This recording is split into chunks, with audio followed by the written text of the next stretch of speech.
Good evening, everybody. I'm Pierre Robert, the Daily Trader. It is October 19th, and we're going to take a look at the VIX, Dow Jones, S&P 500, and Nasdaq. Let's start with the VIX. So the VIX closed at 30.76, up 0.26. That's 0.85%. But even though it's up by 0.26, look at this here. We have a long wick at the top here. As we had yesterday, it's still trending pretty down. It was not a big move up with the nice green candle. If we have had there a nice green candle and everything, so then we could have said a little bit more that we could have said that maybe things are going to pick up a little bit. But right now, this is a red candle. They tried to go up, but then it came back down. So we are still in this double resistance kind of congestion.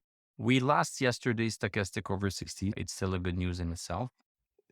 Let's see how this impacted Dow Jones.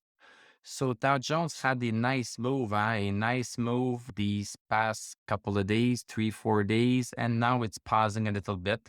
We still have a stochastic over 60. This move was a decent move. It was not a fluke. It was not random. It was a real move. So this is what stochastic is telling us.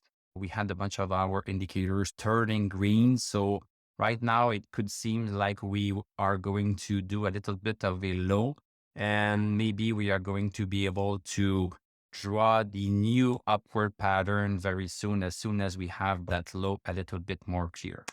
Looking at the SPX, SPX is coming down a little bit, never reached stochastic over 60. This one is a little bit in a worse position right here. It's close to this important support. It's going to be interesting to see if it bounces on that. If it bounces on that, then it will fit pretty much the pattern that we are going to have with Dow Jones. And Nasdaq Composite, a little bit of the same thing, still above this thing here, which should be green. So I pull back and let's see how far this pullback takes us. And stochastic is still not yet over 60 there. It would be nice if all of the indices were pretty much in sync with a good stochastic and everything. But now we see that Dow Jones is really leading the pack versus the others. So we cannot conclude too much. If the four of them move in unison, then we can say with more certainty that the move is really valid. Thank you very much for watching. Thank you for liking, commenting, subscribing. If you like what I do, you can become a YouTube member. Click on my TradingView affiliate link. I'm going to wish you a great evening. We are going to talk tomorrow, and I'm going to tell you à la prochaine.